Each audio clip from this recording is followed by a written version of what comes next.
here we are again. Welcome to Theories of Reality. I'm Professor Borrowdale, and we're continuing to discuss the argument for design. And I think we'll get, or the argument from design, and I think we'll get to the problem of evil today.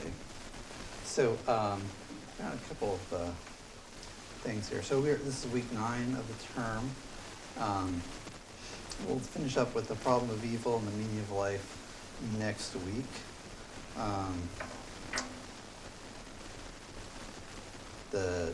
The study questions for the final are in the text, so make sure to have a look at those.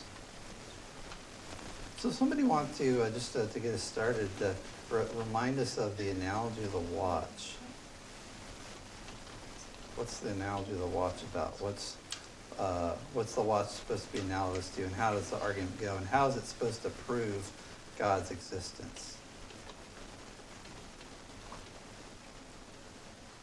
Do you want to take a shot? Intelligent design, the watch. Yeah, so it's an argument. It's a version of the design argument based on an analogy with the pocket watch. So what's the analogy? What's the analogy supposed to show? That something so complex just can't happen.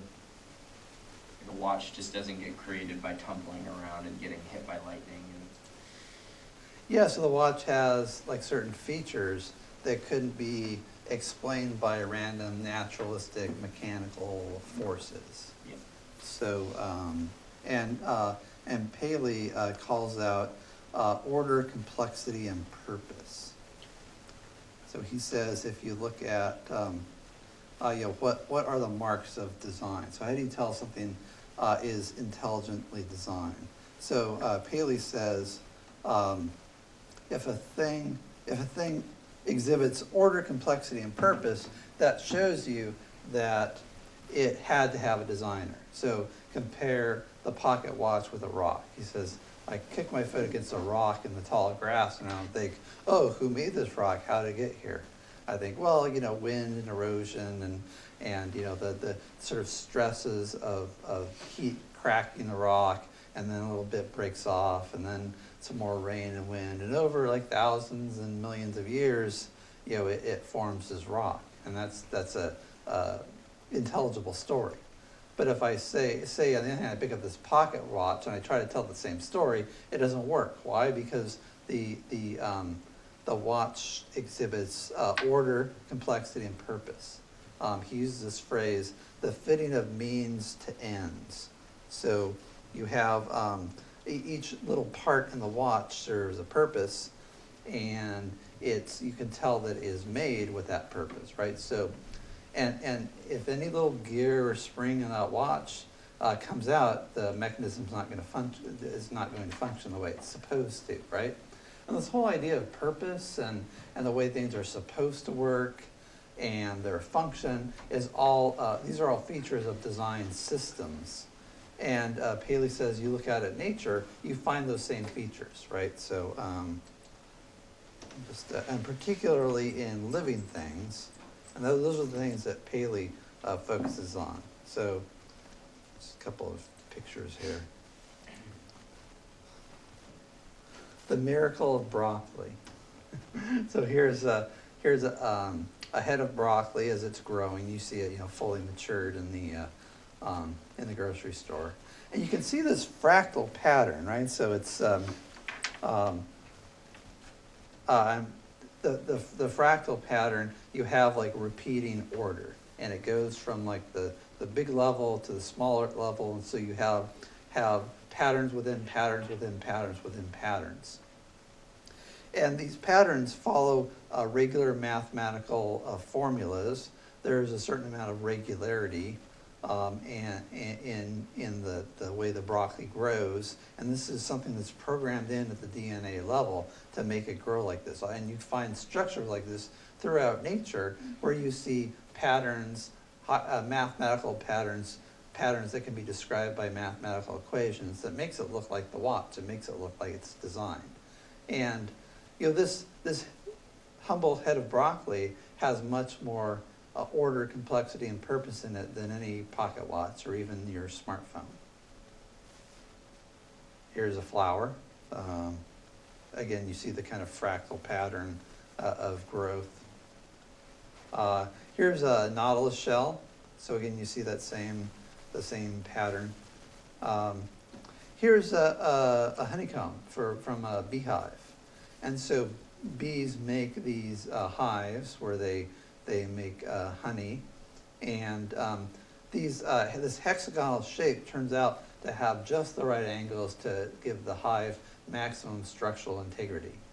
And you look at these bees, like any individual bee, the bees aren't too smart. They're kind of robotic. They can't do really things independently. They work as a hive. And so they don't seem to exhibit intelligence, but they seem to rather be programmed to do what they do. And you think about how do you get insects that don't know how to do anything individually together, living in a hive in a colony and building structures like this, or termite mounds, which are very intricate and complex of these interlocking hexagonal shells. How do you get that without a designer?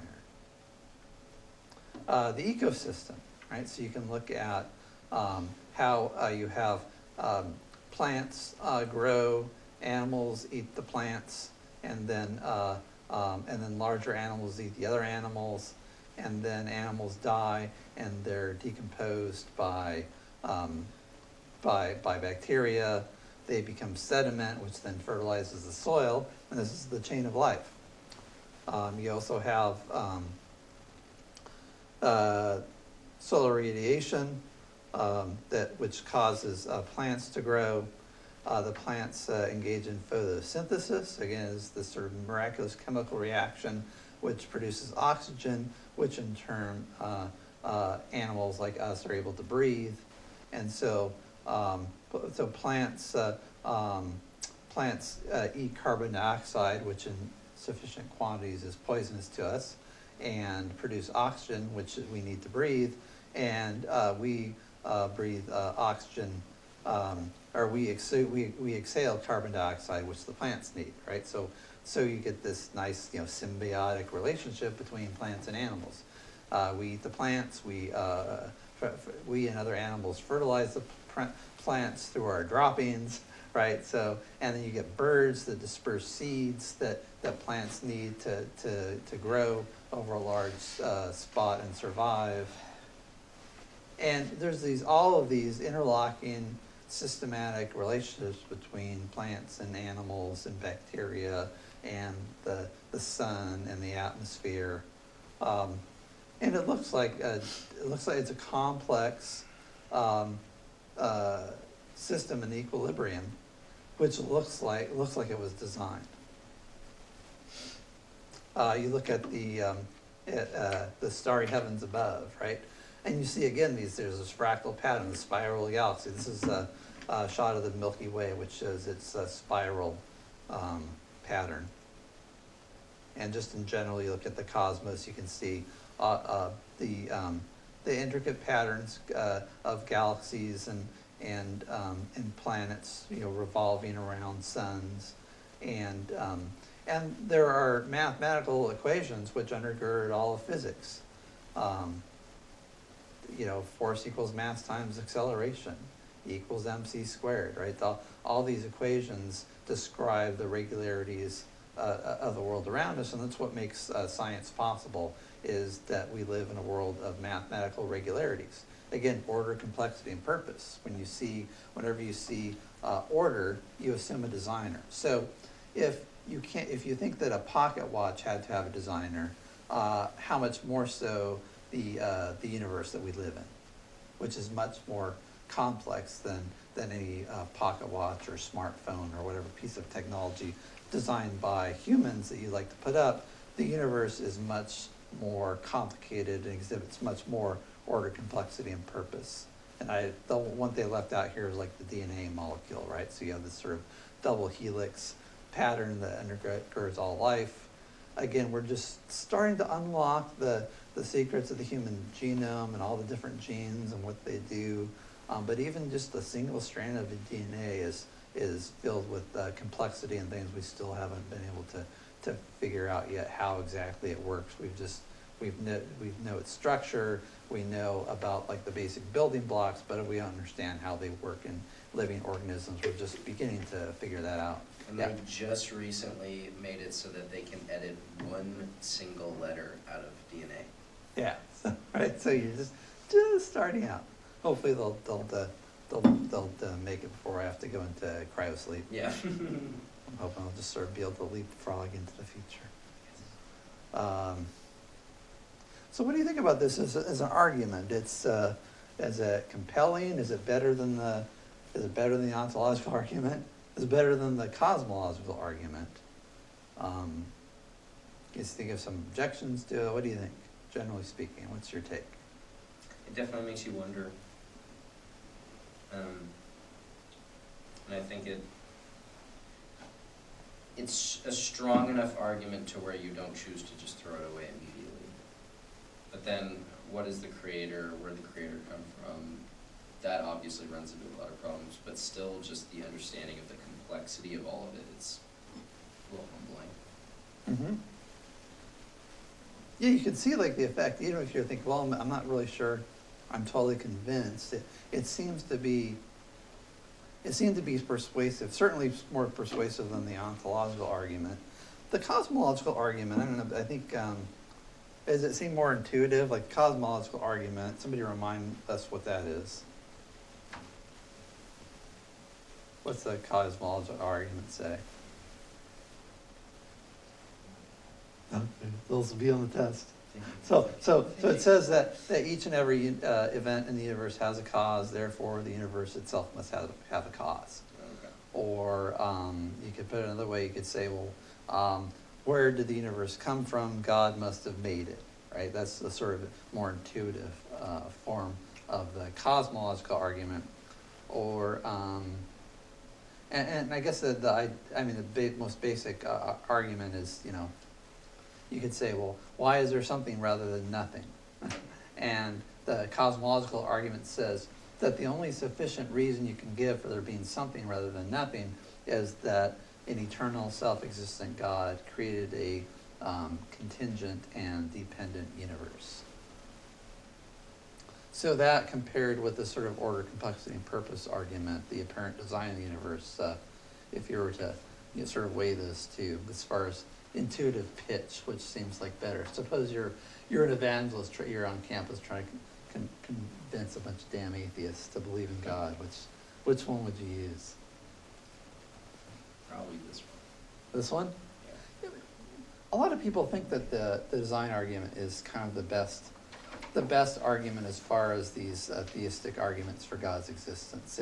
It seems to be the most intuitive, has the most intuitive force. It's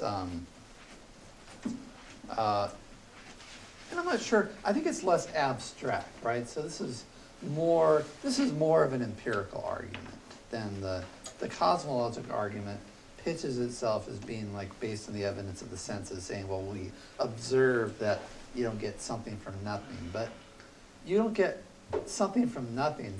Sounds like it could also might be like an a priori assumption, right? Is that a truth of reason, or is that something that you learn through observation?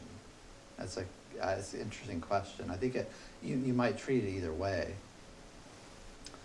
So at least the design argument, it seems firmly rooted in the senses. This is now even though this and the cosmological arguments are both considered a posteriori arguments or arguments based on the senses, it's still this one seems like really more so an empirical argument, and maybe that's why it seems more intuitive. So then let's talk about criticisms.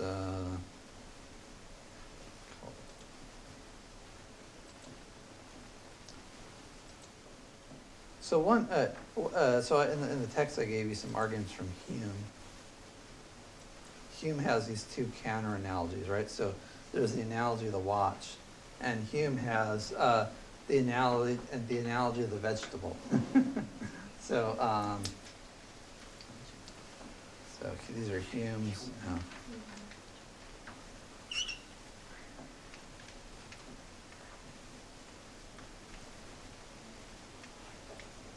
Hume's counter analogies. Oops. So one is that the universe is a vegetable.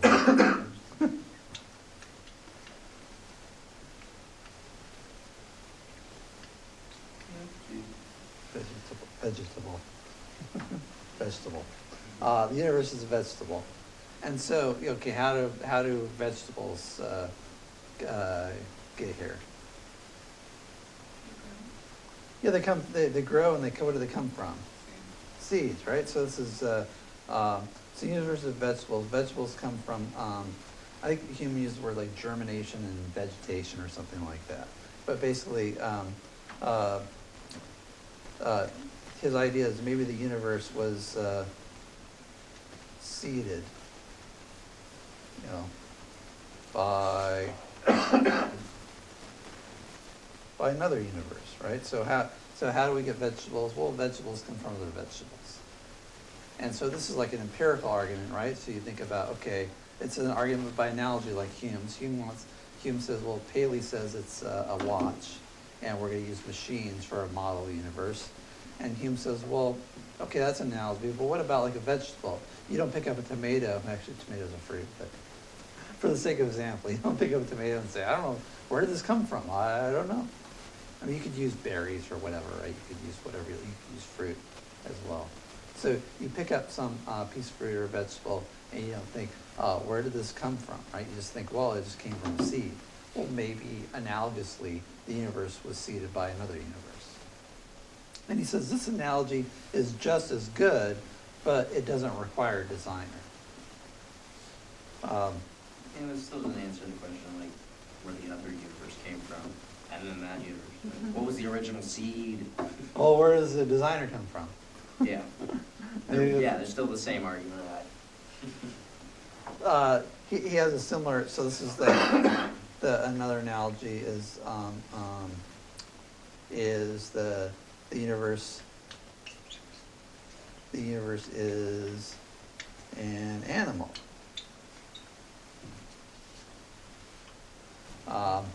Where did animals come from?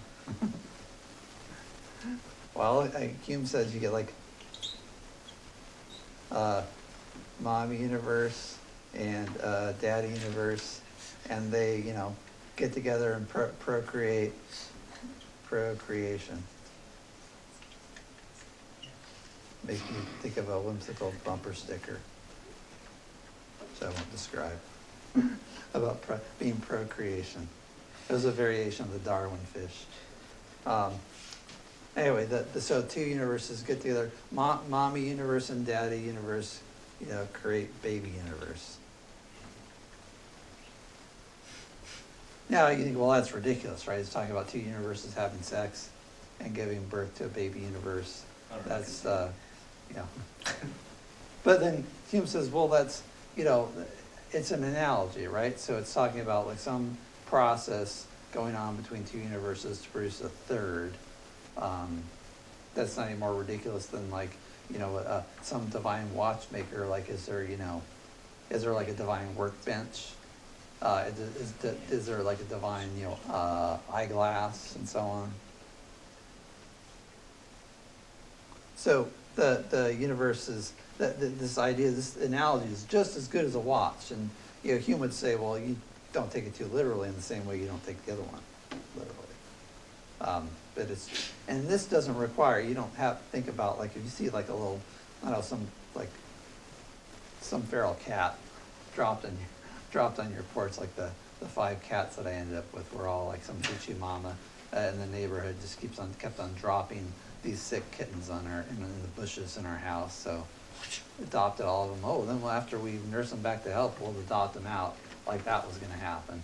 So so now I got 5 cats. So I don't think I don't look at this cat that's like going, and out in the bushes outside my house, and I think, where did this cat come from? I wonder where cats come from. Right? I don't know where the cat came from. That's what they kind of It's you. I'm going to catch you and fix you. Right? So I know where the cat came from. So why can't that be a analogy of the universe? Why should we prefer this sort of idea of human design? And Hume has this statement where he says, why do we take this little perturbation of the brain we call thought and make it the model for the entire universe? Right. So you think about what thought is, and Hume says that thought is a feature of an animal. And so if you're going to choose between one of these analogies, it seems like the animal one's going to be better because thought is just a product of our animal bodies. And what we do as humans, we take this one feature of human beings, namely thought, and then we know that the humans design things based on thought, and then we make this measure everything. But where do human beings come from, right? Where do designing minds come from?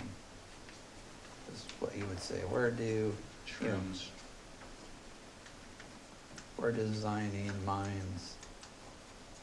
There actually is a theory that when we were on the savannah and you were in a hunting group, Mm-hmm. and you were traveling across the savannah with no water, no food, very scarce, but the only thing you'd find is scat. What grows on scat? Mushrooms. What type of mushrooms are those? Yeah, exactly. So the thought is that they were forced to actually have to eat this to be able to survive, but in turn, it actually developed the human mind at a new imaginative level. So it's like almost as like an evolution through psychedelics. Interesting idea. I suppose that fit in with the psychedelic church here. Seems speculative. What? Do you not read that something there? Where do designing minds come from? Oh, yes. So they come from procreation. So like, where do you come from? Well, your mom and dad, got together and conceived you, right? That's where, and your designing mind is just a product of your animal brain. And you're just part of nature.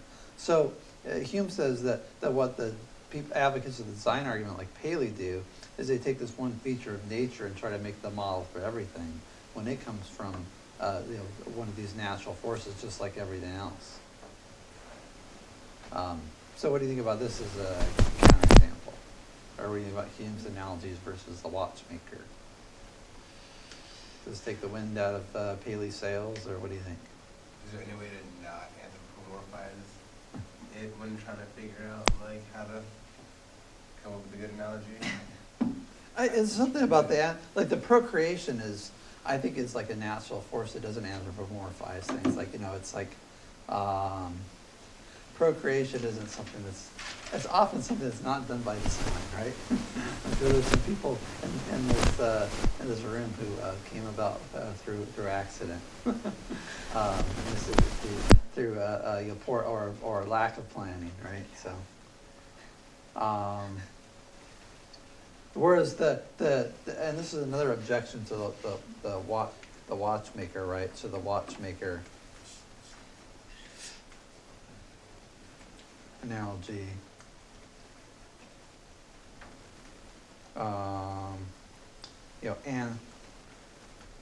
Anthropomorphizes nature, which means that it puts it attributes conscious motives and human-like motives. It makes nature human-like. And this is like that quote from Hume. Why do we take thought and make it the measure of the entire universe? Like, where does it come from? Well, it comes from some sort of supernatural designing mind. It's not a mind that's just like us, but is much greater and vaster. And the idea is we're taking basically the distinguishing feature of human beings and make it the measure of everything. And it's also this. I think Hume also thinks this is hubris, which is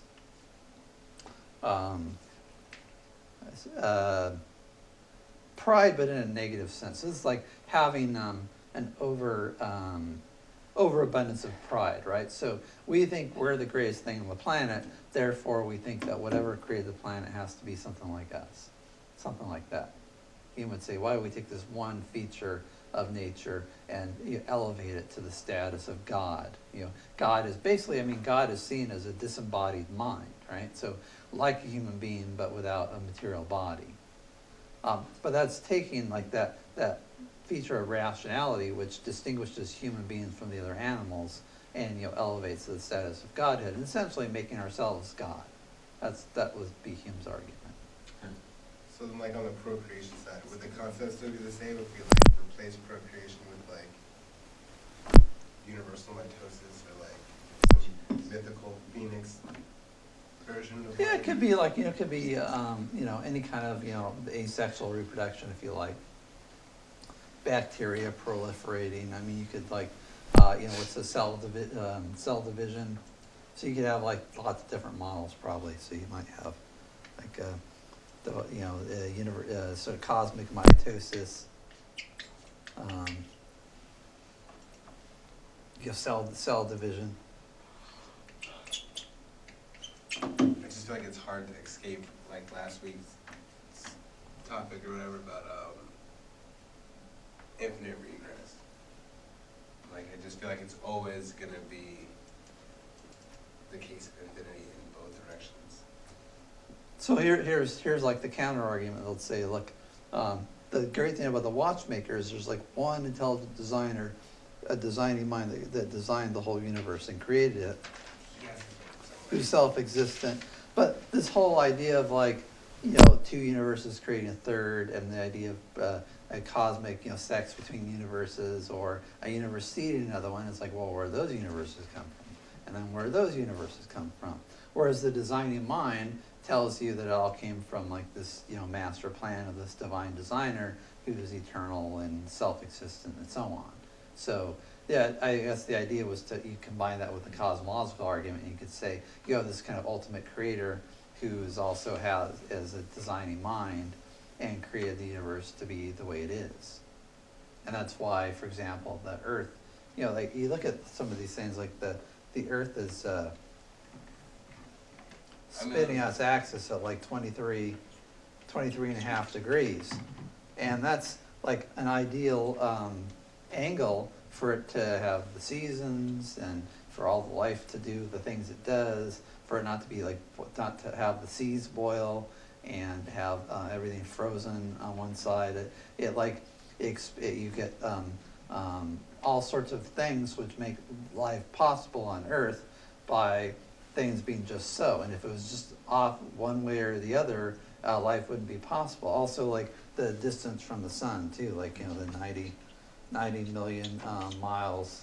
But then how many other planets are we finding that seem to be like in some sort of inhabitable green zone? We just can't tell if there is or is not life there. Thousands. Like, there are a bunch of other possibilities that we're like just unable to completely explore, or to just go over there and like drop some seeds and be like, yo, this is like, it's in the green zone, like let's see if we get some green plants. Like I'll be cool with blue plants, but like, on that regard too, it's also like with the self-existent, the self-reliant like creator, like if he doesn't have to have a beginning or end, I still go back, like I'd rather just stick with matter not needing a beginning or an end. And so then again, it's still like this infinite, it's either matter existed eternally or like its creation through the process of infinity.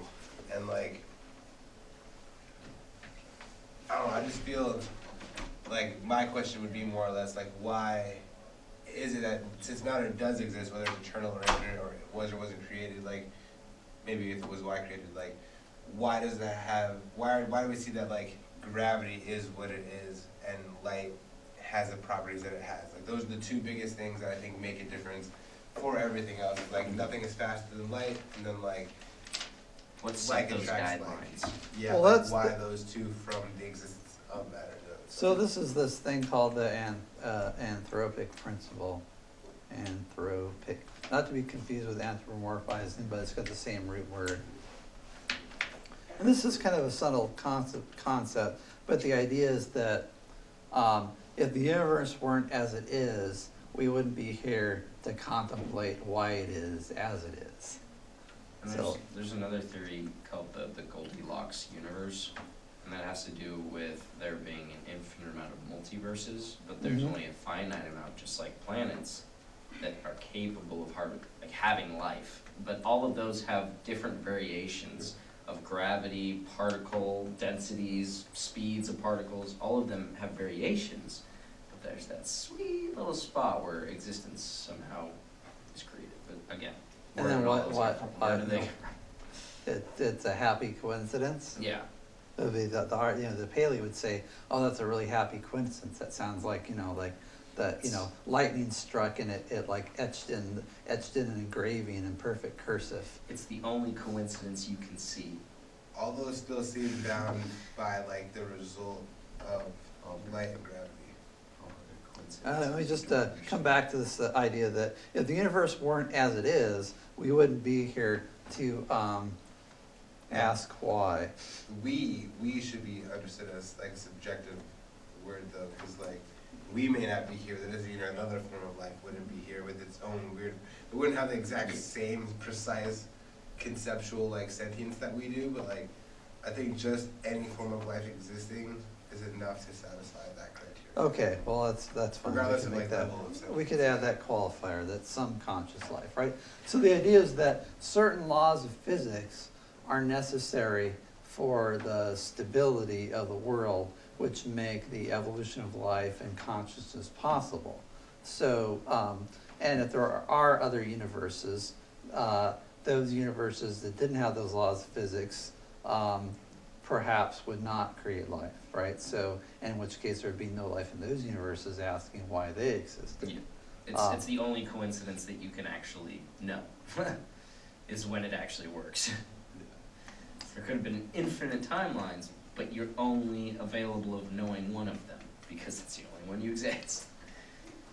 So if there are other universes, there. I mean, like, I feel like maybe even before we get there, we'll have like inside of that. We're gonna start teleporting, so like, at some point in time, we're gonna figure out like, we're gonna find life on other, we're gonna see other planets, we don't find life on other planets. What would that mean? Like, So then, I suppose that the question about whether it's random or not, and the one thing to say about like this idea that if there are other universes, the laws of physics wouldn't make. I'll just put life in here, a life and consciousness. So I'll just put the word consciousness to. I mean, from outside, from like just put some seeds on another planet, like without ultimately terraforming it, I feel like we could definitely inhabit other planets. Yeah, I agree with that. So the question is still like where where we came from, and whether it requires a God to explain how we are conscious and able to contemplate our own existence, and how like things seem like they're situated just so to make life possible. Is it a big coincidence? And I think that the one thing you could point to is the fact that maybe there are other universes, and it's like every time a universe comes to be, there's sort of a random rolling of the dice, and maybe there's trillions of other universes where life never merged, and it's only our universe that we only have access to our one universe. So Yeah. Or like the real answer to where we all came from could just be an ancestor simulation. Okay, that's let's leave that aside for a minute. Wow. It sounds like a tangent. Not even. Tell me what you mean by ancestor. Basically, at some point, a civilization will become so intelligent that it is capable of running simulations comparable to what we see, which gives the illusion of a reality, but without being able to see the finite details of the simulation. Okay, so you're assuming that the world's not real, it's a big Yeah, simulation. that it could just be a pure simulation. But the odds of that, if the universe is actually as big as it is, and life is easily possible, like we might think with how many different planets there are, and a civilization is 1 billion years ahead of us, imagine the computing technology they would have. Do you play Well, PlayStation? what if there's a God and he's trying to...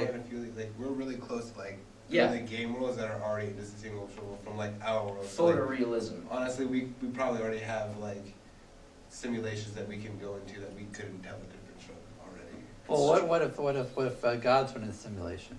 Yeah, and that's why I was reading something about how like the odds of it not being a simulation is 50-50. Either you're in one or you're not. Because a simulation can also make more simulations, and then those simulations can make simulations, because it's just a simulation of intelligence. And so, I'm saying like this idea of the simulation is sort of, I don't know if there's any evidence for it though, right? It's just like, well, if I say, well, God has to exist because he's the one that created the universe, and all this like science stuff is, a bunch of, it's like the devil's plan to trick you. So if we create. Yeah, I would okay, say prove, that. prove me wrong, right? The idea that we're all living in the holographic universe I or would whatever. say, just I would seems- still say that all the physics that we have are true, but it's only true to the simulation. Like in computer games, we have different types of physics. There's different types of physics that dictate how objects move, how things interact.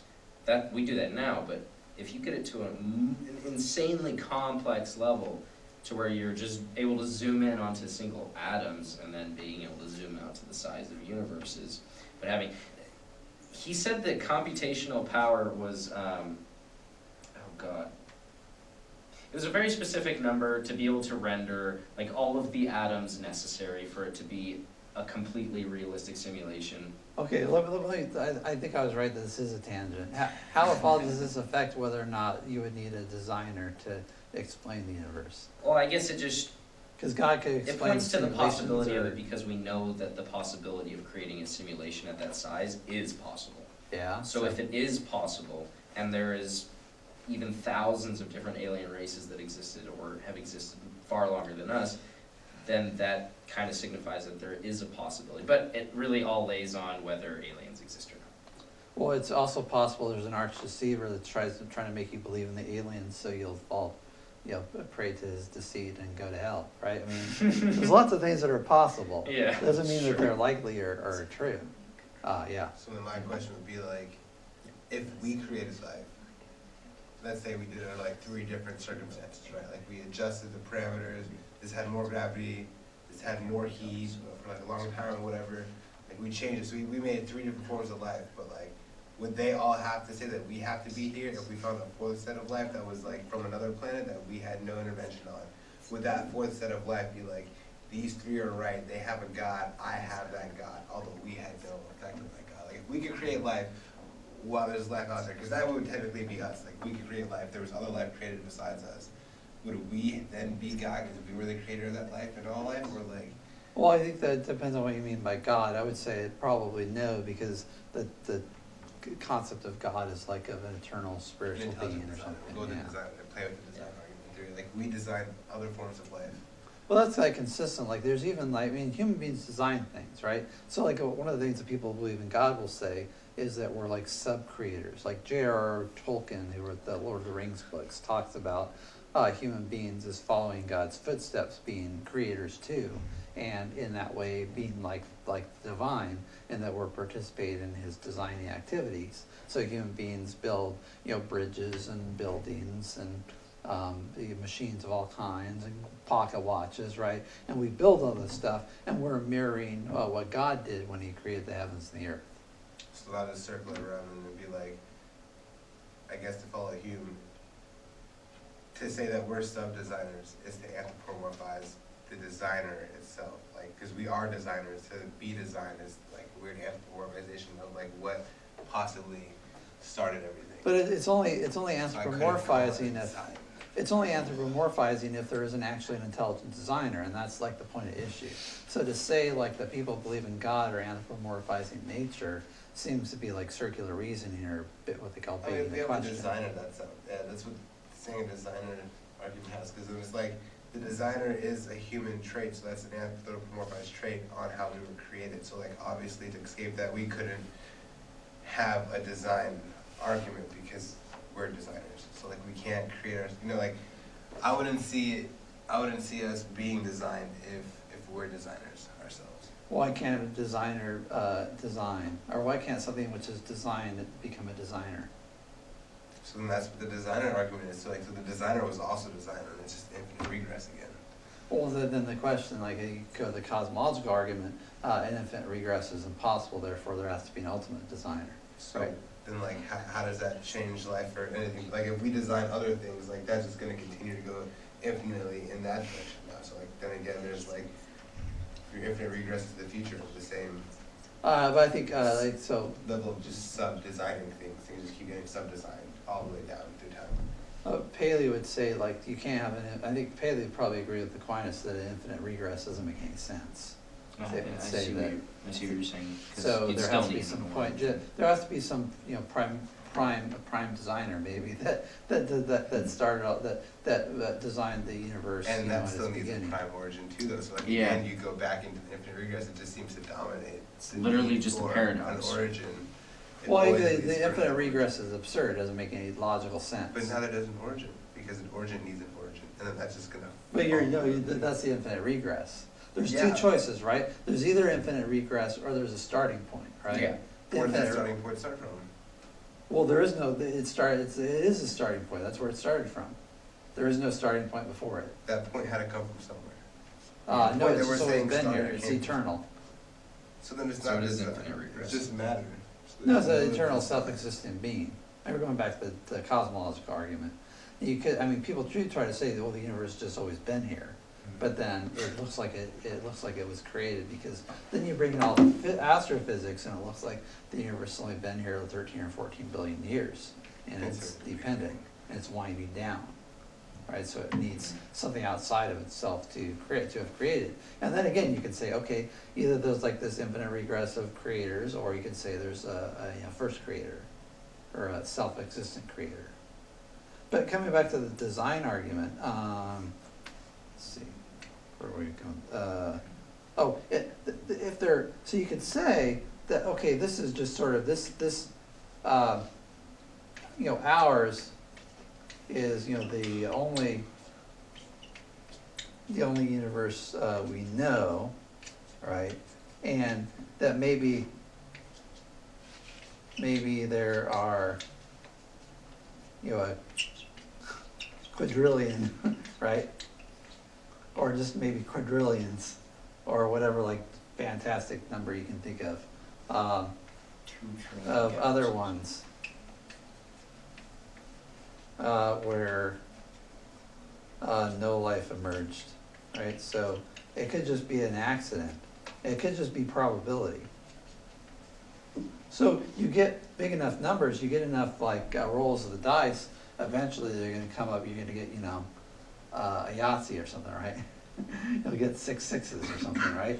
Now, you might be rolling there for a long time, and if you need 100 sixes, like if you have 5 Yahtzees going on at once and you're just trying to get all 6s, maybe you'd be rolling for millions of years, but eventually it'll happen given the probability.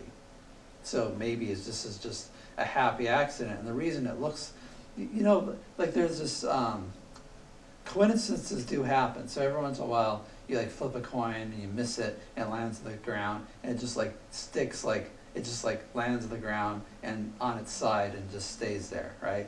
And it has to hit just right for that to happen. Now, if that happens, you're like, oh wow, something weird is going on here. But it looks like it's just luck, right? You flip a coin a bunch of times and eventually something weird's gonna happen. So you get weird coincidences. Maybe the life emerge is just, it's the product of random chance. It's just, there's lots of errors.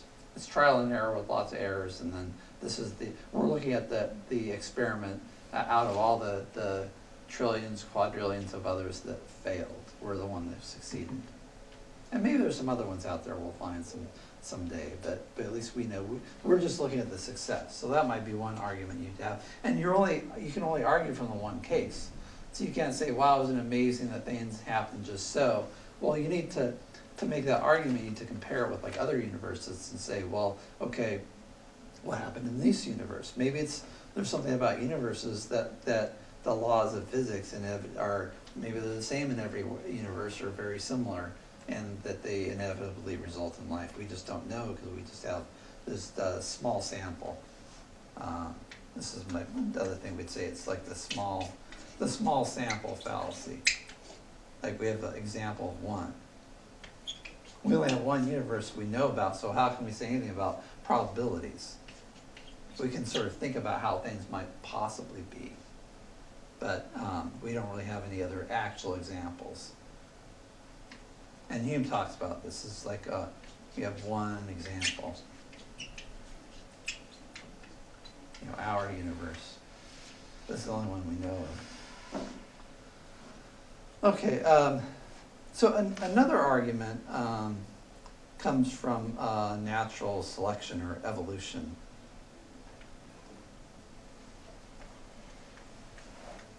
Evolution. Richard Dawkins calls this the blind watchmaker. Why does he call evolution the blind watchmaker? Richard Dawkins, atheist firebrand.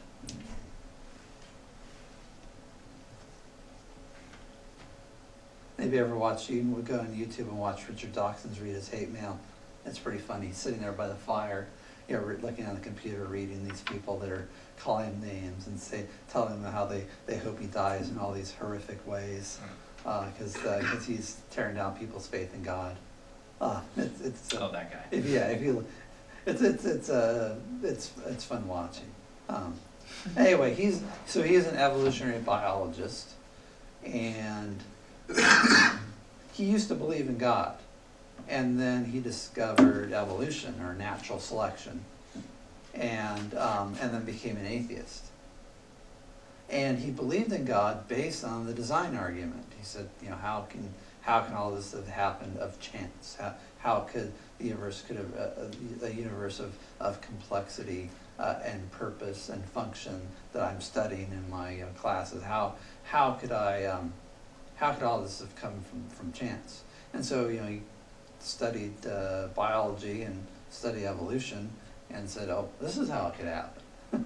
So this is the blind watchmaker concept is of a blind meaning non-conscious, like in other words not a consciously directed process, but just a purely mechanical physical process with no direction needed, and a process of kind of trial and error created all the diversity of life we see around us, including the complex ecosystem. And it's all the result of millions of years of mistakes, random changes and mistakes, although enough happy accidents or good mistakes to create the things we see around us. And let's talk some more about the blind watchmaker after the break. Let's take 10.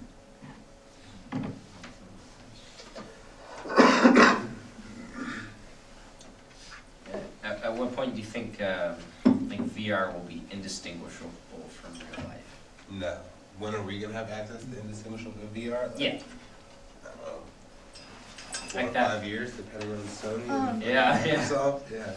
When does our final open up? 100 years, even if it's 100 Next years. Thursday at 3. So once we do we have class finals week?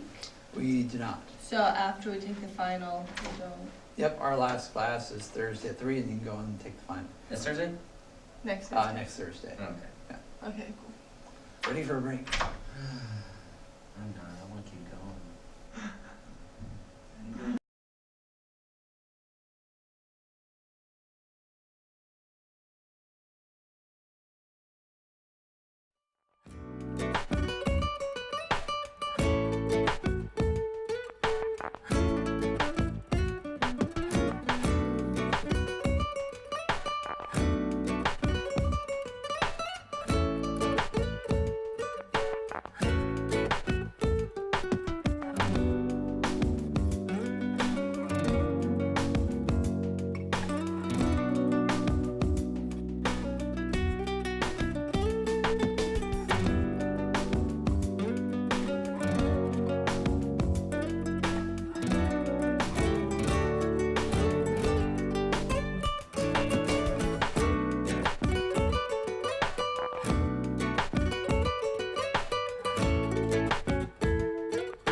And we're back. So, Spiel. how is evolution of blind watchmaker? Well, it's this idea that it's a random, mechanical,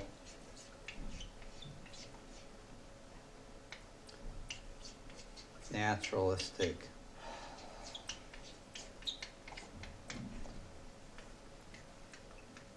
trial and error process. Oops, trial and error.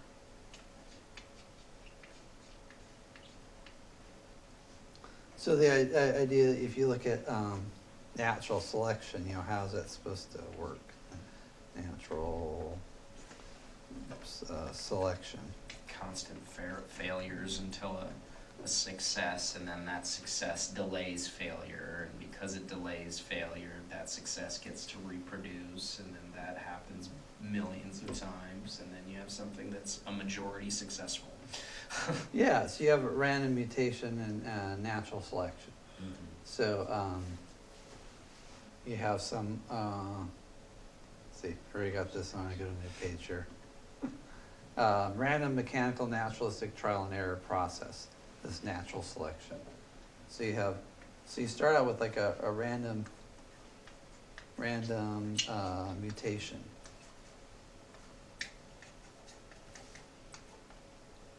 Now, why do you get the random mutations? Well, you have solar radiation. And in Earth's early atmosphere, you have cosmic rays. You still have cosmic radiation. So it's this radiation. And radiation causes cells to mutate. Oh. I never thought of it that way. That's like that being the main cause of a huge amount of genetic modification, mutation. Yeah, so you have some animal here, right? And maybe a fly or something. And the fly has a bunch of offspring. And suppose you get one that's, this kind of weird. It's got like some marking, right? And you think of the marking, and suppose the marking is like a big bright red spot, right? Well, that might turn out to be pretty bad because there might be, say, a frog or a bat or some animal that eats the flies, and that one with the red spot is going to get eaten up. If it has any little fly babies, those are all going to get eaten up because it's really easy to pick out the big red dot out of the background. But on the other hand, if it has like a kind of dark discoloration that looks like some plants that it eats or something, then that's going to be good. So you have like moths, for example. You've seen I should have brought in an example of camouflage.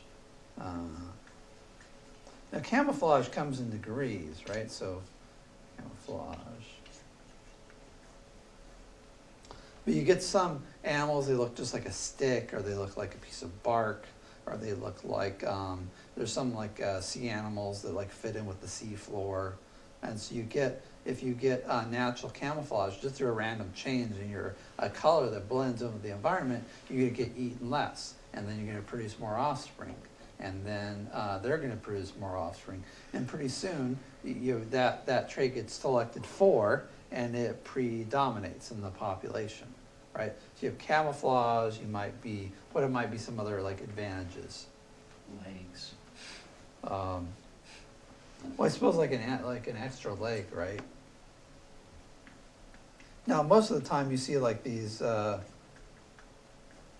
freaks of nature. They have 3 eyes, or they got some legs sticking out of their chest or something like that. And usually those things are bad, and those things die. They might not even make it through through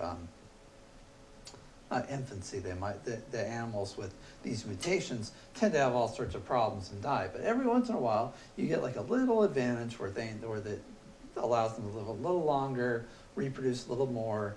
And so there are also things there might be some biochemical things too that allow you, like a gene that makes you healthier. For example, there's a family in Italy, in Sardinia or something like that, and they have a gene that allows them to eat whatever they want without getting heart disease or cancer. I think maybe it's just heart disease, right? So they can eat lots and lots of fat, rich food, and it turns out they've got some gene that keeps the fat in the food they eat from forming arterial plaque, and so they don't get heart attacks, right? And so there's a certain genetic marker for that, right? So there's a trait that you would think would proliferate, and so in that family is a reason why that trait proliferates there. And then you get like little communities with a niche, and you don't get a change after that. So there's this question about like why are there still cockroaches, right? Why didn't they evolve into something better? Well, it's because there have to be environmental pressures. So once you find an ecological niche where you can, sort of in the area where you're at, you're as good as you can get at surviving, and you're able to survive, or maybe even able to survive enough, you kind of reach an equilibrium with your environment, and there's no environmental pressures to change. And this is why you look at like Stone Age cultures around, like even today, like in the rainforest, for example. You live in a rainforest, you're a primitive hunter-gatherer group, and there's no environmental pressures.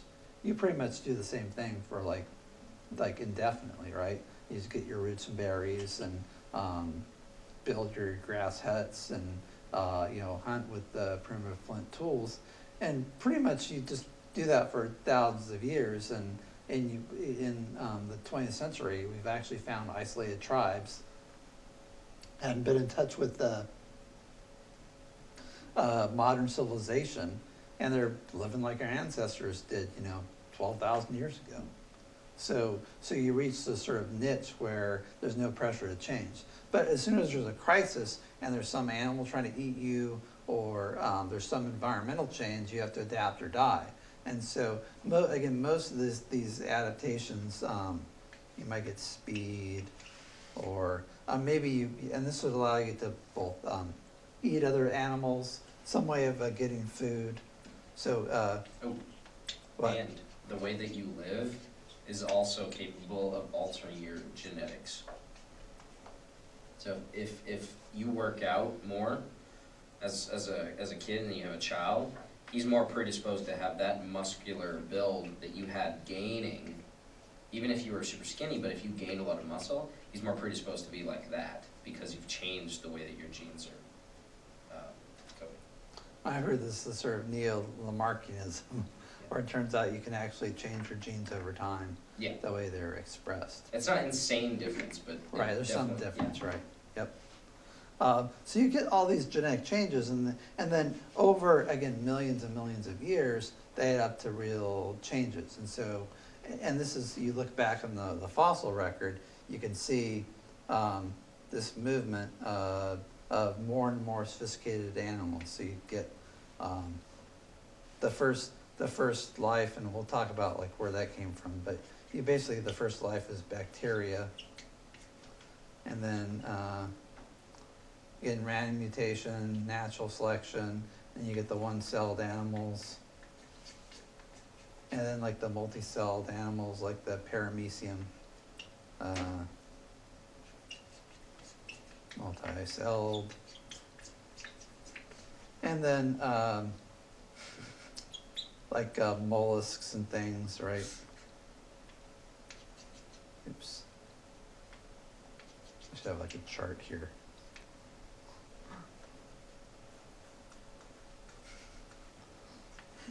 And then basically you get the fish, you get birds and mammals, or maybe amphibians, actually, stick these in here.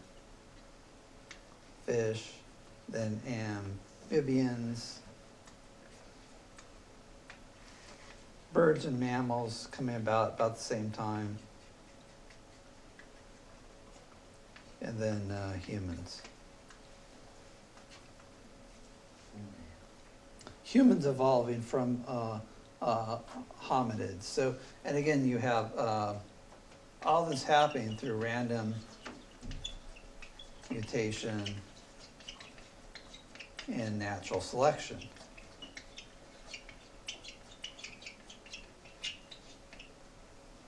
So human beings came from hominids, right? And we can see other hominids around. We can see the we have we have a common ancestor with the great apes. And you can look at gorillas and chimpanzees, And orangutans, you could look at them and see how they have some features of human beings. They have similar body structure, similar facial structure, similar behaviors, similar brains, right? But at some point we branched off, human beings evolved, and each of these forms of hominids, they found their ecological niche and they didn't change. Homo sapiens sapiens is the top of the food chain at the moment, and it's just again a result of environmental stress, adaptation, most of it bad, almost always bad, but occasionally good, and then those changes add up to small changes add up to big changes over time. So that's why you get all this intricate complexity. It's basically a bunch of little changes that add up to big changes. And so we look at things right now and think, wow, how did this get here? But it's really this long, arduous process of trial and error, which led to it with no necessity for a designer. So what do you think about this as a counter to the design argument?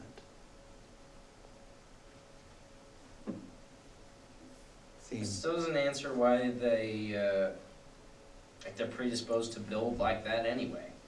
Like what makes them form into those shapes, and why does it form a leg, or why does it form into, instead of just like a gelatinous blob, what gives it that rigidness? And even if it is DNA that is giving that defined rigidness, how is DNA still capable of understanding like what forms are needed to be able to survive, just with nothing programmed in? I don't know. Yeah, so that might be like this sort of the counter argument here might be something about like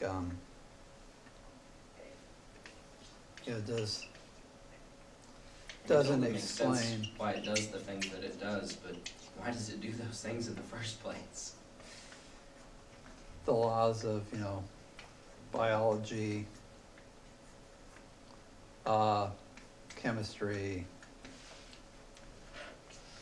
and physics, like those still have those sort of mathematical formulas that describe them. Yeah.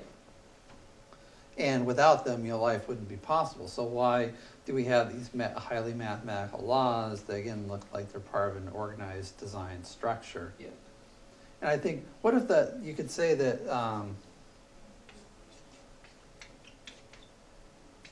what if you just said they're built into nature? Like the universe has inherent order, complexity, and purpose, and it's just part of the nature of the universe. It's always been here. Right, so the idea is that the design argument person wants to say, well, how do we explain all this order, complexity, and purpose we find in the universe? There has to be something outside the universe which imputed that order into it, which took some chaotic thing and formed it into something coherent. But maybe the universe just has the order built into it, and this idea of a designing mind is like it's part of the order, right? So if you're trying to explain the order of the universe, should you take something that's part of that universe and say, well, we're going to imagine that there's something like this thing we find in the universe that exists outside the universe, which created all the order inside the universe? And somebody like Hume would say that doesn't make any sense. Like to take, again, thought, which is a feature of the mammalian brain, human brain, and make that into an abstraction, and then posit an entity which is thought itself or a disembodied mind, which is responsible for all the order that we see in the universe, doesn't make much sense. At least it seems more rational to say that order is just a feature of the universe itself and doesn't require explanation outside the universe. Mutation is with natural selection. And natural selection, you could say, also exists on like a planetary level where planets form with accretion disks and come together. I mean, that's sort of natural selection, but maybe how does the universe run on natural selection? Yeah, I suppose that you look at the Big Bang and all the matter and the laws of physics led to, like, you can explain how the forces of gravity and the other physical forces led to like the kinds of galaxies and stars and planets and things that we have, but, and it seems like the physical laws inevitably lead to the universe of the sort that we see now. As you know, hydrogen cools and forms into the various elements over billions of years. What about, well then what about life itself? So this is the question, okay, even if, so you have simpler, evolution just says simpler forms of life come to more complex, or come from, so they say, sorry, more complex forms of life come from simpler forms, right? So it tries to explain the complexity of life today and says that complex organisms evolve from simpler ones. But where did the simple ones come from? Where did the first life come from? And the whole idea is that it came from bubbles. Well, this is like, I think it's more, you're thinking of, Like the beginning. yeah, so you're thinking about the physics thing. I'm just thinking Yeah. about, so you have like I'm just talking about like the prebiotic soup. Oh. Yeah, that's what I'm talking about. Well, bubble, I think you're talking about like bubbles in the multiverse. I'm talking about or like, something. what's the word? Amino acids. Okay, yeah, so Those types of molecule buildups, and then what happened is, since it was sitting in such a massive vat of water, bubbles that were created from heated vents created an interesting pressure gradient inside that bubble, which caused it to have a different chemical reaction than it would have normally had, which is supposedly the way that it led to like higher types of, or more complex organisms. But where do the first organisms come from? Yeah, you would say amino acids, and then I can't remember what compounds make amino acids. Yeah, they're different. I mean, there are different ideas about like how this happened. One is a volcanic vent theory. There's another, like and maybe an older, and maybe, I don't know, maybe it's out of favor now theory. The Miller experiment was done in the 50s, and this is something you could like do in your garage. You take the amino acids, and you take the prebiotic soup is before there are any amino acids or anything. So you take like certain amounts of like methane and ammonia and nitrogen, and you put them in. You take all these gases and you put them in a tank, and then you just run electric charge through them, and you get amino acids, which are the building blocks of life. And you get most of them. You don't get. You don't get all of them, and they don't. There's like a question about like whether they're going to sort of hook up, but at least you get. It looks like you get most of them. The other way, and they did an experiment on this, was, gosh, I don't remember the exact molecule. It might have been amino acid, but whatever. They put it inside this rock, and they tried to simulate what a comet would do striking Earth, and it actually produced a more complex molecule after the collision. And it was like a really, really intense collision that they made, but it actually made a more complex molecule from that collision. So, I mean, that could be the other thing that does. Right, so it could be a comet, it could be a meteor. I feel like it's all of them. It's all of them combined, the vents, lightning, comets, all these things. So where do you get the electricity from? Well, you get like clouds of water vapor just rubbing against each other, right? You get a lightning strike. That's just all it is. It's just friction. Yeah. It's just, like at the winter time, right? You take your rubber sneakers and you rub your feet in the carpet, touch your neighbor, and you get electric discharge, a little shock. Right? So this is, and again, it's just random naturalistic forces. Jostling of clouds rubbing against each other causes static discharge, goes into this chemical soup, and lo and behold, amino acids. Amino acids get jostled around by atmospheric pressures, temperature inversions, and eventually you get the first bacteria. And once you got bacteria, you're off to the races, right? Random mutation, natural selection. So it looks like you can tell a story which is fairly plausible from a scientific point of view, maybe not perfect, about how you would get life based on just purely random, naturalistic, mechanical forces, no designer necessary. So evolution say, evolution, takes the wind out of the sails of the design argument, or is, you know, is a substantial In the short run, challenge.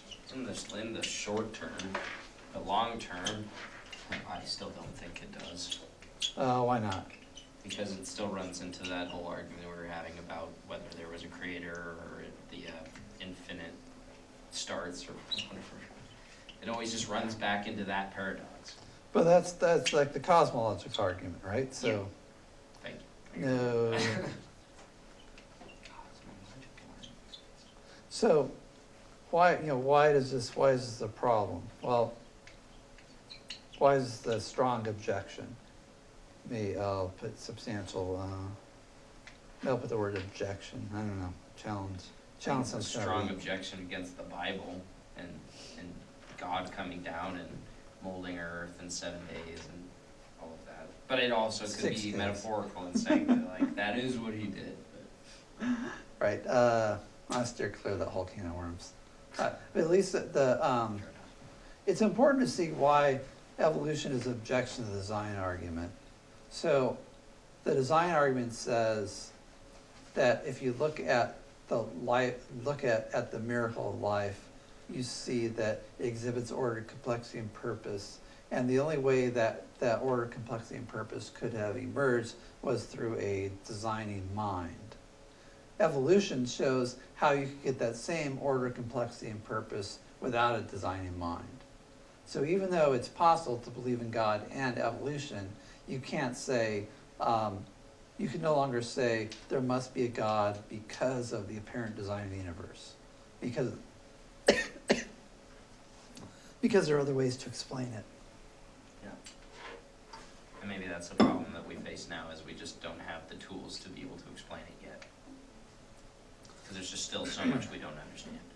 But at least we can, for the most part, explain how life emerged and how it got the form it had today Yeah. without referring to God at all. Whereas the design argument, just to be clear, the design argument says,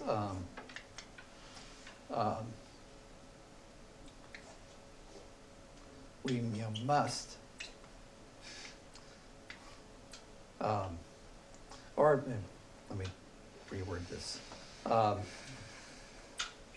Order, complexity, and purpose requires the designer, right? So the order, complexity, and purpose in the universe requires a designer. In other words, you can't explain it without a designer. Do a capital D for designer because it's God, right? So if you can explain order, complexity, and purpose without a designer, then the argument doesn't work, right? So, so it's possible to observe the order, complexity, and purpose and say, it just came from evolution and not work, and so you don't have to believe in God. Now, again, this doesn't prove that there's no God, but it takes the wind out of the sails of the design argument, which says if you agree that there's order, complexity, and purpose, you have to agree that there's a God. It's perfectly consistent to say, yes, the universe looks like it's designed, but really it came from this random naturalistic process, and there is no designer. It's the blind watchmaker instead of the intelligent designer watchmaker. Let's see, final comments or questions on the design argument? If you had 1 billion years and you're blind and you wanted to make a watch, I bet you could do it in 1 billion years. I suppose, like, if you have enough time, you have random. Yeah, just. Oh. Is there like an argument that because the things, if there is a designer, why hasn't he designed things perfectly? Yeah, so that's actually a good segue to the problem of evil. Just coming back to this for a second, like some people say the probability. So like if things just happen through chance, these happy coincidences, that whatever chance creates, chance destroys. And that, if you have a hurricane come through a junkyard and create a brand new Mercedes, it doesn't make any sense. But I think they would say that these because the laws of physics are the way they are, these changes add up to, and then they kind of stick around, and there's physical reasons why that's the case. But your point about this, the problem of evil. So this is Hume, again, Hume's 4 causes of evil, and these are flaws in the supposed design of the world.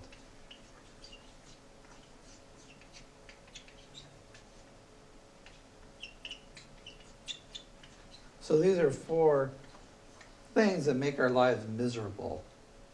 And Hume says that if there is a designer, it's either one of 2 things. So it's that he's either, so if there is a God,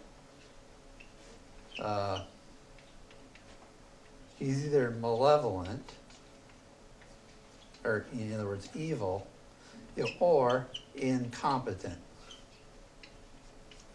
So either God made the world the way it is because he hates us and wants to punish us and is cruel and sadistic, or God wishes he could make a better world, but this is the best he could do, right? So, so one of the things that Hume talks about is a sort of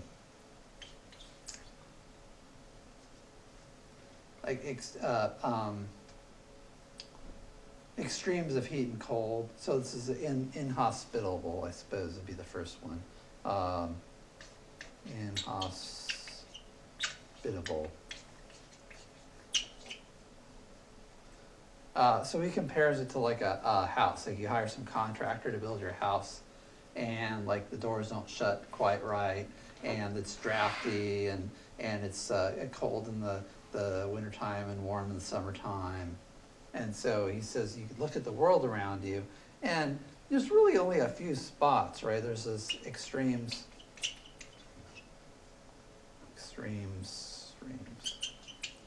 of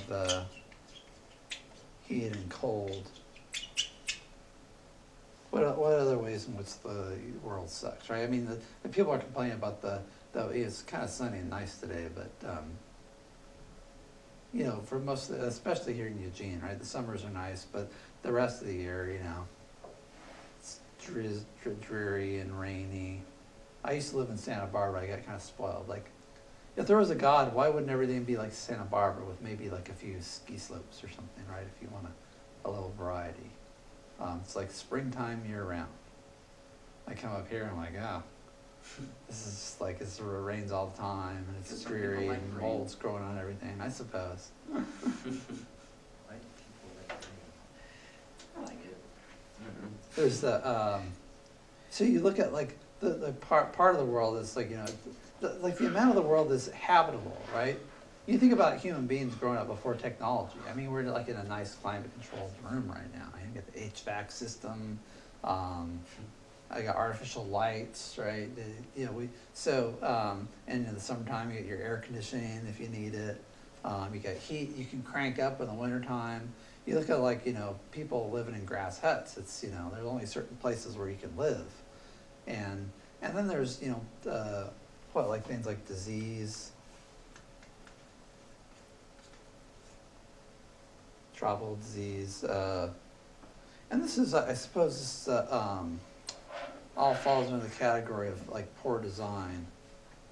Think about We're just one of the tries. human beings are like fragility.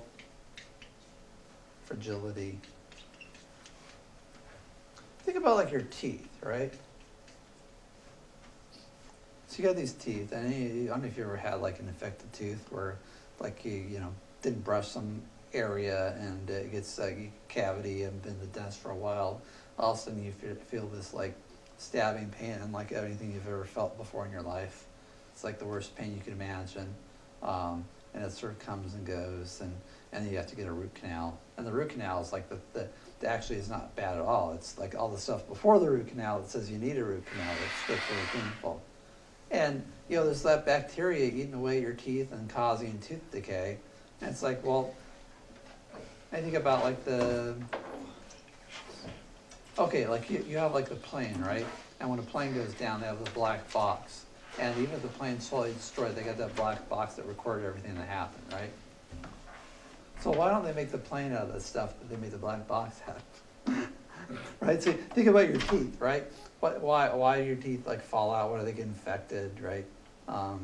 Imagine the world before dentistry, before air conditioning, before toilet paper, right? Before agriculture, right? Where you gotta go find something to eat or you're gonna starve to death. You gotta find some poor hapless animal to kill with your bare hands or maybe some crude stone tools. Before people cook their food, right? It's and you look at nature itself, it's the food chain.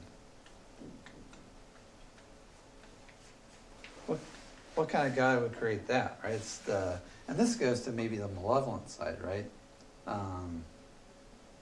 You think about the fact that nature runs on fear and death and pain and need. Like that's what makes the world go around. I remember hearing, like, I was a security guard. I was like about time to get off my shift at like 2 a.m. And I've been hearing this noise intermittently, this sort of like weird clicking noise. I'm like, what is that noise? Click, click, click, click, click. And I'm looking around, where's that coming from? And finally I figure out there's this spider, and he's got himself a little click beetle. And this little beetle's like moving and clicking and trying to get loose with the web, and the spider's spinning the web, and this poor thing's struggling for its life. And then after it's got him all webbed up, finally goes in for the bite and maybe some poison or maybe sucking out the blood. And I'm like, oh, that's nature for you, right? The spider and the eel, and you pick up a rock and you see all the creepy crawly things underneath that. And the cute little bunny rabbit running through the snow for his life as he's being chased by the ravenous wolf that catches him and eats him alive. The gazelle that kicking for its life as its soft underbelly is being devoured by the lion. Like that's the world God made. There's that song, "All Creatures Great and Small." There was a story about a veterinarian, I think, based on that, right? But you think about it, it kind of puts a cheery face on it. But if you think about like nature itself, it's pretty brutal.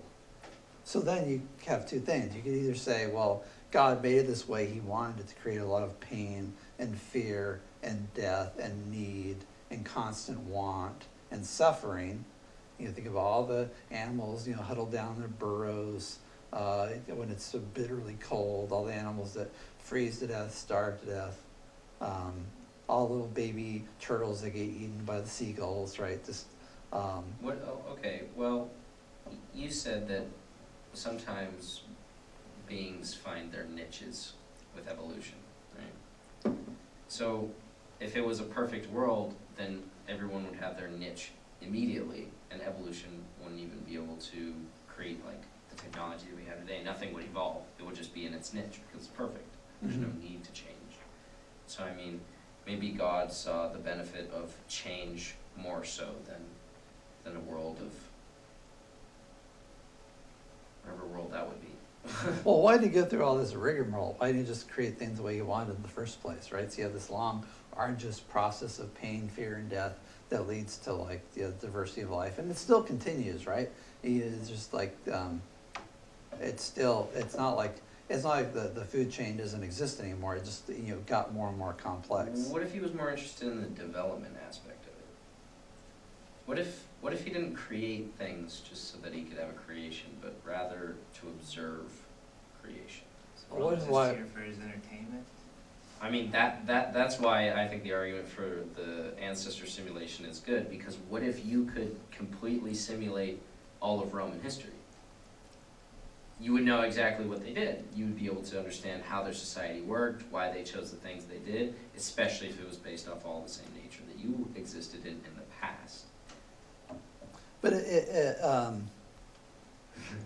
God would only have to, I mean, if he's omniscient, he would know everything, right? So, I mean, you're supposing we're sort of lab rats in some experiment. Yeah, that's what I'm saying, it's more of just a simulation, because that doesn't seem to be apparent. Because if he is omnipotent, then he would have made it perfect. But if omnipotence doesn't exist, then you would make it based off of something else. Yeah, I don't know, that's more of like a big epistemological question about this sort of simulation idea. It has a lot of assumptions behind it. You run simulations to learn things.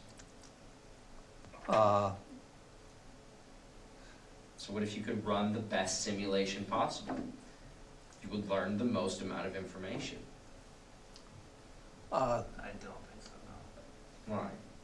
Because it's just a simulation. They run multiple simulations and they get different results, but you're never gonna get like what actually happened in Rome. Everything would have to happen exactly the same, down to the smallest, perfect little detail. What if you could simulate that? Down to the perfect little detail. I think there would be just no way, man. Things would happen. Or even if you did do it at not that specific of detail, if you did just place it in this cosmological time of 14 billion years, and it's actually a model of what they think the universe turned into, and it's there to, because like that's what we do now. We use algorithms and we use simulations, and then we put that simulation to the test, and if it forms the same type of structures that we see in our universe, then we know that, okay, maybe our algorithms are getting closer and closer, right? But there's usually some discrepancy. There's usually something kind of off with it. But what if, you know, you have this civilization that has been making so many different models, they get to the point where it is sophisticated enough to actually become the universe that they live in. And you wouldn't be able to decipher whether that would be real or not, because it would be the literal simulated universe. So are we living in that universe, or are they living in a different universe? Either we're living in that universe, they're living in that universe and produced another, which we're living in that, or it could literally be, not infinite, but it could be millions of different civilizations have done this and we're just in one of them. Or we are the first. And that is based off of whether alien civilizations last past a certain point of technological advancement.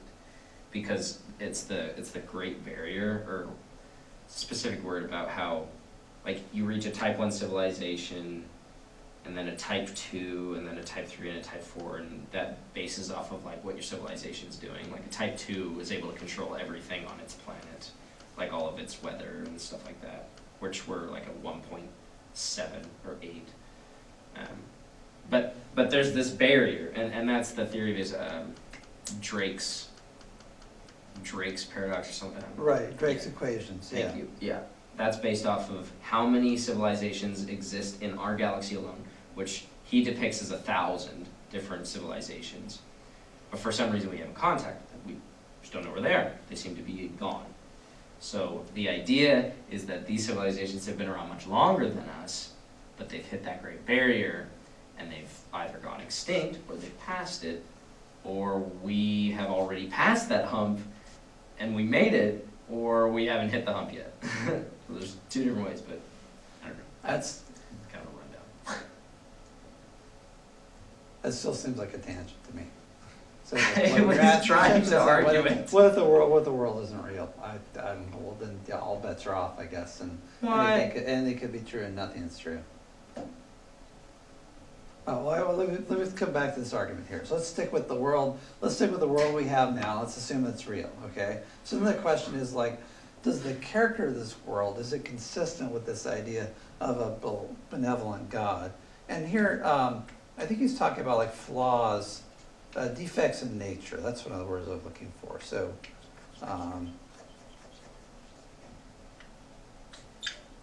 defects in nature. So you get aging, disease, you have, this is in the reading, this is Philo says, did I show you a house or palace where there's not one apartment convenient or agreeable, where the windows, doors, passages and stairs and the whole economy of the building were the source of noise, confusion, fatigue, darkness, and extremes of heat and cold, you would certainly blame the contrivance without any further examination. In other words, the contrivance, the design. The architect would in vain display his subtlety and prove to you that if this door, this window were altered, greater ill would ensue. So the argument, usually the design argument, people will say, well, look, the world might look like it sucks, but this is the best it can be, because if you really understood all the things that God knows, you'd understand that any change God would make would actually make things suckier, that it would make it worse. But he says, look, the architect might tell you that if you made this change or that change, that things would be even worse. And he says, you would still insert in general that if the architect had skill and good intentions, that he might have formed such a plan as a whole that might have adjusted the parts in such a manner that he would have remedied all or most of these inconveniences.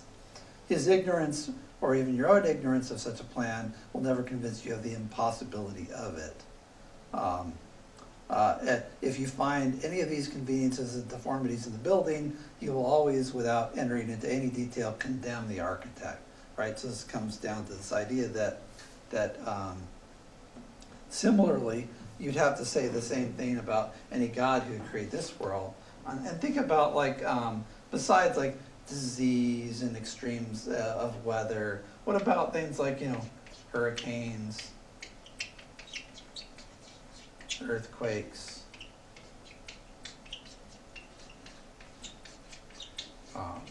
think about the hurricanes. Like, this is like,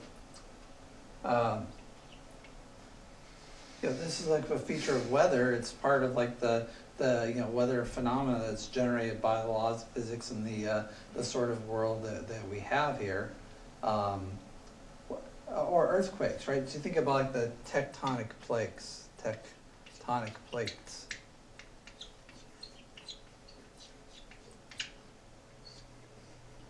Floating on molten lava.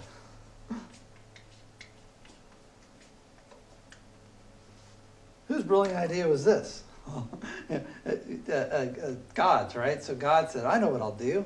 I'll create all these land masses, and they'll be floating on top of a sea of lava, which is kind of like gooey and unstable. And there'll be this molten crust, and when two pieces of the crust rub against each other, the pressure will build and build and build, and all of a sudden everything will go all herky-jerky and shake, and when human beings, if they've built anything of any significance, it's all going to come crumbling down. Right? And so either God's like, well, and won't it be great, right? Or he's like, well, I know this is the best I can do, and oops, another earthquake. Oh well, that's I guess if I make another world, I'll try some other plan. But this is the best I had at the time. Seemed like a good idea at the time, right? God's looking down at and I don't know what the latest like big earthquake is, but say he's looking at the Lisbon earthquake, which is one of the worst, or Krakatoa erupts, or what is that? What is that hapless Roman city? Pompeii, right? Pompeii is covered in volcanic ash, and people are are killed en masse, and God's like, oops. So sad. Well, seemed like a good idea at the time, right?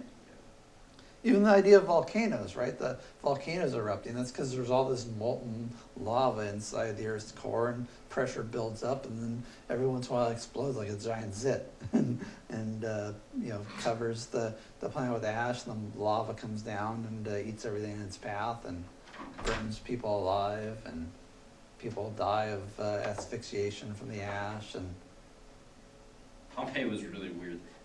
I went there a long time ago, but it's really edgy because throughout the city that you're walking through, you will see just people that are actually just burnt into the side of walls. You see their ash outline, or you Mhm. actually see their like figure still in like ash. Yep. It's really, really edgy. Yeah, perfectly preserved.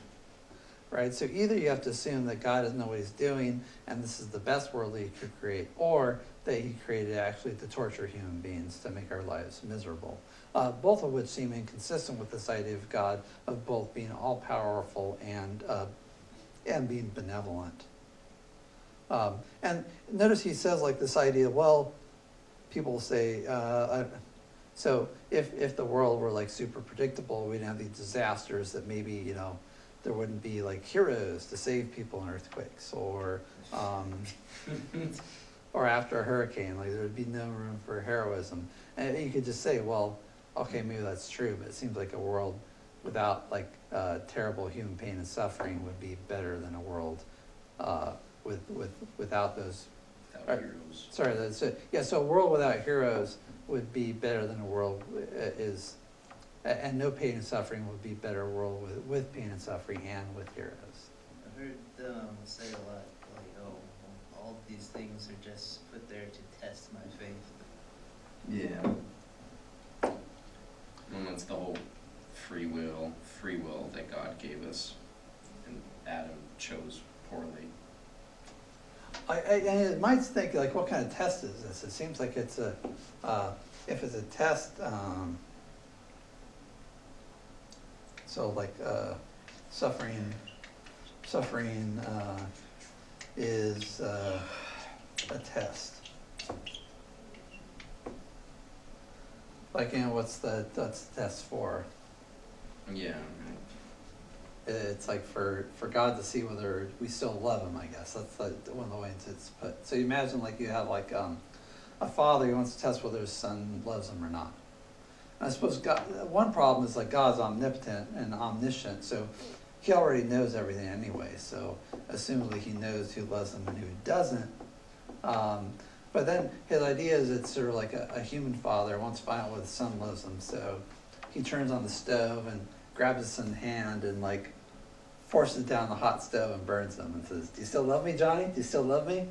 Right? It seems like that's what happens when people get cancer or get in a horrible car wreck, or they end up with like, you know, they end up like there was a great there's a story about a woman in Nigeria who was kidnapped by Boko Haram, which is the Islamic terrorist group, and they wanted her to. She was a Catholic, and they were trying to force her to convert to Islam, and she wouldn't do it. And one of the terrorists said, "Well, I'll teach you a lesson." And so he took her 3-year-old son and threw him in the river, and he drowned him. And then he raped her and you know, made her have his baby, right? So just one example of like all the terrible things that go on the planet.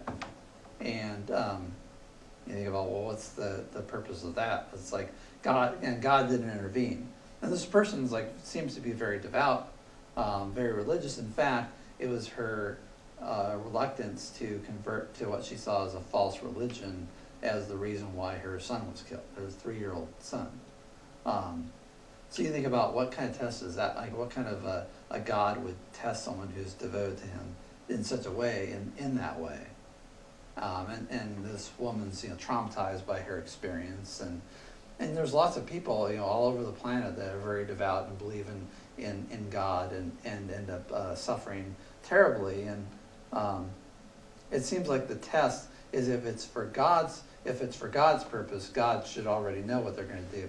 If it's for the people, it seems like the suffering actually often seems to traumatize people more often than it makes them better or stronger.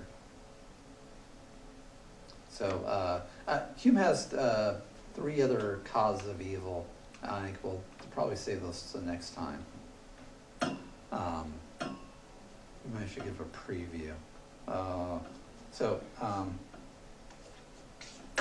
Natural laws that So gravity will cause, you know, Mother Teresa to fall to her death if she falls off a cliff, in the same way that if it's Charles Manson. So natural laws will give a good person cancer the same way they'll give a bad person cancer. So using natural laws versus just sort of like micromanaging, like the divine intervention. It's another way in which evil is able to proliferate. Okay, we'll hit number 3 4 on Thursday. See you then.